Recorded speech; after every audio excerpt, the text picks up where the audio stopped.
ये कहानी एक ऐसी औरत की है जो अपने पति से बिल्कुल भी संतुष्ट नहीं है, जिसके बाद वो अपनी इच्छाएं पूरी करने के लिए एक पेंटर के साथ अफेयर शुरू कर देती है। अब वो दोनों एक होने के लिए किस हद तक जाते हैं, ये हम आज की इस कहानी में देखने वाले हैं। आज मैं जिस फिल्म को एक्सप्लेन करने वाला हूँ उसका नाम है इन सीक्रेट और ये फिल्म 2013 में रिलीज हुई थी। मूवी शुरू होती है और हम एक आदमी को देखते हैं जो अपनी बेटी थेरिस को अपनी बहन के पास छोड़ने आया है। क्योंकि उसकी वाइफ की डेथ हो चुकी है, इसलिए वो अपनी बेटी का ख्याल नहीं रख सकता।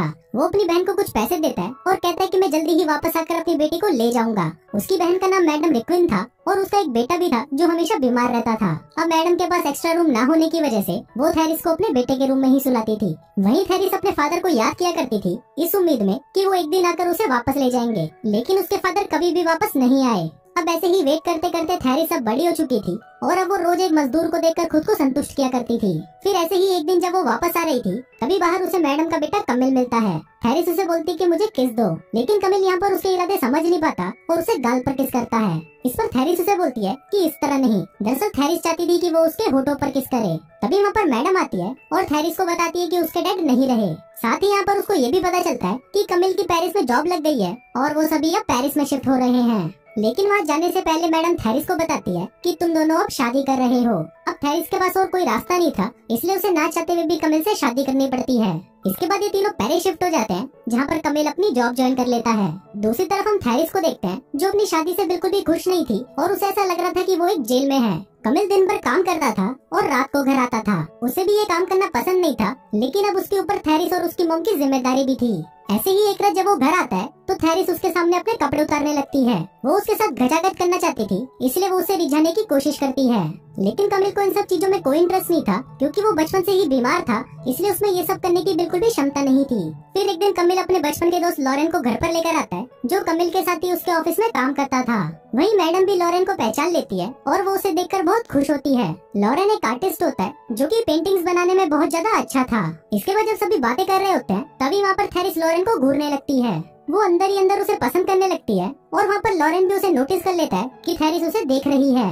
इसके बाद कमिल लॉरेन को उसकी पेंटिंग बनाने को कहता है और फिर जब लॉरेन उसकी पेंटिंग बना रहा था तब थेरिस भी उसके पास में बैठ जाती है और लॉरेन को ही घूरती रहती है। फिर पेंटिंग कंप्लीट होने के बाद जब लॉरेन उस पेंटिंग को कमिल को दिखाता है तो वो उससे बहुत ही ज्यादा पसंद आती है। तभी कमिल को अचानक कुछ काम याद आता है और वो बाहर चला जाता है। अब कमरे में थेरिस और लॉरेन अकेले थे, जिसके बाद लॉरेन थेरिस को बोलता है कि अपने कपड़े उतारो। अब क्योंकि थेरिस पहले से ही उसकी तरफ अट्रैक्ट थी, इसलिए वो अपने कपड़े उतारते हुए उससे कहती है कि हमारे पास बहुत ही कम टाइम है। जिसके बाद वो दोनों वहीं पर ही घचाघच मचाना शुरू कर देते हैं। अब इसके बाद से ही इन दोनों में अफेयर शुरू हो जाता है और इनको जब भी मौका मिलता ये कहीं पर भी शुरू हो जाते थे।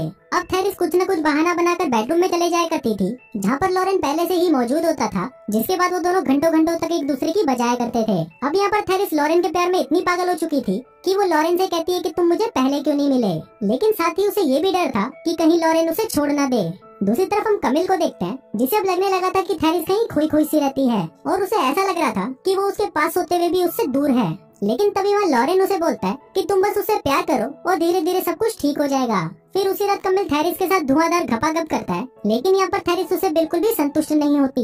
फिर अगले दिन जब थेरिस और लॉरेन एक साथ होते हैं तभी वहाँ पर अचानक मैडम आ जाती है, जिसको देखकर लॉरेन थेरिस के कपड़ों में छुप जाता है। फिर जब मैडम उससे पूछती है कि तुम यहाँ पर क्या कर रही हो, तो थेरिस बहाना बनाते हुए बोलती है कि मेरी तबीयत ठीक नहीं है। जिसके बाद मैडम उसे मसाज देने लगती है और ये दोनों यहाँ पर बाल बाल बचते हैं। फिर कुछ दिनों बाद कमिल थेरिस को बताता है कि हम वापस अपने गांव शिफ्ट हो रहे हैं, क्योंकि उसे ऐसा लग रहा था कि शायद यहाँ पर आने की वजह से थेरिस उससे दूर होती जा रही है। अभी सुनकर थेरिस शॉक्ड हो जाती है, क्योंकि अगर वो गांव चली गई तो फिर वो कभी भी लॉरेन से नहीं मिल पाएगी। फिर उसी रात वो ये बात लॉरेन को बताती है और कहती है कि मैं तुम्हारे बिना नहीं जी सकती। अभी सुनकर लॉरेन उसे बोलता है कि कमिल को रास्ते से हटाने का सिर्फ एक ही तरीका है कि उसे मार दिया जाए। अभी सुनकर थेरिस डरने लगती है, लेकिन तभी लॉरेन उसे समझाता है कि हम दोनों उसे इस तरह मारेंगे कि ये एक एक्सीडेंट की तरह लगेगा। अब उस रात थेरिस को नींद नहीं आ रही थी, क्योंकि वो सिर्फ यही सोच रही थी कि ऐसा करना सही होगा या गलत। लेकिन वो लॉरेन के पीछे इतनी पागल हो चुकी थी कि वो अपने पति को भी मारने के लिए तैयार हो जाती है। फिर अगली सुबह ये तीनों एक पार्क में जाते हैं, जहाँ पर घूमते घूमते कमिल थक जाता है और लॉरेन की गोद में ही सो जाता है। फिर कुछ देर बाद जब वो उठता है तो ये तीनों साथ में बोटिंग के लिए जाते हैं। अब यहाँ पर थेरिस को पूरा विश्वास था कि लॉरेन कमिल को मार देगा, लेकिन थेरिस अभी भी यहाँ पर श्योर नहीं थी। वो कमिल को मारना भी चाहती थी और नहीं भी। तभी अगले सीन में हम देखते हैं कि लॉरेन थेरिस को बचाकर पानी से बाहर लेकर आता है। जिसके बाद वो दोनों रोने का नाटक करते हैं और ऐसा दिखाते हैं कि इन लोगों की बोट डूब गई, जिसके साथ कमिल भी डूब गया। वहीं इनके जान पहचान के लोग इनके आसपास ही थे और वो इनको घर लेकर आते हैं। यहाँ पर मैडम बहुत ज्यादा रोती है क्योंकि उनका इकलौता बेटा उनको छोड़कर जा चुका था।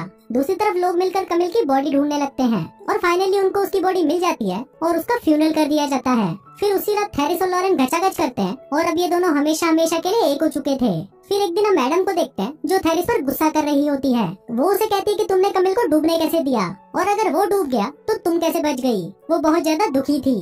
कमिल को गए हुए पूरे 8 महीने हो चुके थे लेकिन अभी भी वो उसे भूल नहीं पाई थी। लेकिन कुछ देर बाद ही वो थेरिस से माफी मांगती है और उसे गले लगा लेती है। पर वो भी बेचारी कहाँ जानती थी कि जिसको वो गले लगा रही है उसी ने ही उसके बेटे को मारा है। दूसरी तरफ थेरिस रात को सो नहीं पाती और उसे डरावने सपने आते रहते हैं। वहीं लॉरेन का भी यही हाल था और वो भी काफी महीनों से सोया नहीं था। वो बहुत ज्यादा डरा हुआ था, इसलिए वो आज रात को थेरिस के साथ सोना चाहता था। फिर थेरिस लॉरेन को कहती है कि चलो हम कहीं भाग चलते हैं, लेकिन इस पर लॉरेन उसे कहता है कि तुम्हारी लाइफ यहाँ पर है, यहाँ पर तुम्हारी शॉप है और तुम्हारा एक घर है। तभी थेरिस उसे बताती है कि वो सब अभी भी मैडम के नाम पर है। तभी लॉरेन उसे बोलता है कि तुम ड्रामा करो कि तुम्हें कमिल की बहुत याद आ रही है। अब थेरिस रोने का नाटक करने लगती है, जिसको मैडम और उसके फ्रेंड सुन लेते हैं और वो उसे समझाने लगते हैं कि अब तुम्हें थेरिस की दूसरी शादी करवा देनी चाहिए, क्योंकि अगर उसकी शादी हो जाएगी तो उसका दुख थोड़ा कम हो जाएगा। साथ ही वो उसे ये भी बताते हैं कि उसके लिए लॉरेन बिल्कुल सही रहेगा। अब मैडम भी उसकी बात मान लेती है और फिर वो सभी ये बात थेरिस और लॉरेन को बताते हैं, जिस पर वो दोनों भी मान जाते हैं और शादी कर लेते हैं। फिर शादी की रात लॉरेन थेरिस को कहता है कि ये वही रात है जिसका हम कितने सालों से इंतजार कर रहे थे, क्योंकि जो वो दोनों चाहते थे उन्हें मिल चुका था। लेकिन थेरिस इस शादी से बिल्कुल भी खुश नहीं थी और उसे बहुत पछतावा हो रहा था कि उसने अपनी हवस के लिए अपने पति को ही मार डाला और इसके साथ ही उससे मैडम का दुख भी देखा नहीं जा रहा था। इसके बाद थेरिस लॉरेन से पूछती है कि तुमने कमिल को कैसे मारा था। लॉरेन बोलता है कि तुम भी तो वहाँ पर मौजूद थी, तुमने नहीं देखा। थेरिस बताती है कि मैंने अपनी आंखें बंद कर ली थी। फिर लॉरेन बताता है कि मैंने उसको आराम से पानी में डुबो दिया था। अब यहाँ पर थेरिस को लग रहा था कि शायद वो तड़प तड़प कर मरा था, इसलिए वो लॉरेन से झगड़ने लगती है और कहती है कि तुम्हें उसे नहीं मारना चाहिए था। दरअसल जब से इन्होंने कमिल को मारा है तब से इन दोनों की लाइफ पहले जैसी नहीं रही। अब थेरिस लॉरेन के साथ बिल्कुल भी खुश नहीं है और यहाँ तक कि वो उसकी शक्ल तक नहीं देखना चाहती। अब ऐसे ही कई दिन बीत जाते हैं और यहाँ मैडम अभी भी कमिल को नहीं भूल पाई थी। फिर एक दिन जब ये तीनों पार्क में बैठे थे तभी मैडम को अटैक आता है और वो पैरालाइज हो जाती है। अब उन दोनों को मैडम का ध्यान रखना पड़ता है, लेकिन लॉरेन यहाँ पर मैडम को मारना चाहता था, पर दूसरी तरफ थेरिस उसको बचा रही थी। फिर एक दिन जब थेरिस मैडम को नहला रही थी तभी थेरिस और लॉरेन के बीच में झगड़ा हो जाता है और वो दोनों एक दूसरे पर कमिल की मौत का इल्जाम लगाने लगते हैं। अब उनकी ये बातें मैडम भी सुन लेती है और ये सुनते ही उसकी हालत बिल्कुल मरने जैसी हो जाती है। इसके बाद वो ये बात अपने दोस्तों को बताने की कोशिश करती है, लेकिन वो नहीं बता पाती। दूसरी तरफ हम लॉरेन को देखते हैं जो एक दुकान से पॉइजन खरीदता है, क्योंकि अब वो थेरिस और मैडम दोनों को मारना चाहता था। वहीं मैडम इंक से फर्श पर किसी तरह लिख देती है कि थेरिस और लॉरेन ने ही कमिल को मारा है। अब ये चीज वहाँ पर मैडम की दोस्त देख लेती है और बाकी लोगों को बताने चली जाती है। फिर जब इस बात का पता थेरिस और लॉरेन को चलता है तो वो दोनों एक हो जाते हैं और मैडम को मारने का फैसला करते हैं। वो उसे एक नदी के किनारे लेके जाते हैं, जहाँ पर वो दोनों ऐसा दिखाना चाहते थे कि ये तीनों नदी के किनारे गए थे और वहाँ पर मैडम की डूबने से मौत हो गई। फिर लॉरेन उनकी ड्रिंक में जहर मिला देता है और वहीं थेरिस एक चाकू निकालती है, लेकिन तभी ये दोनों अपना माइंड चेंज कर लेते हैं और खुद को ही मारने का फैसला करते हैं। फिर वो दोनों ही उस जहर वाली ड्रिंक को पी लेते हैं और वहीं पर मर जाते हैं। तभी वहाँ पर मैडम के फ्रेंड्स आ जाते हैं और वो उसे बचा लेते हैं। यहाँ पर कमिल के मरने के बाद उन दोनों की जिंदगी नरक बन चुकी थी, इसलिए वो दोनों अपनी अपनी जिंदगी को खत्म करने का फैसला कर लेते हैं और कुछ इसी तरह से ये फिल्म यहीं खत्म हो जाती है।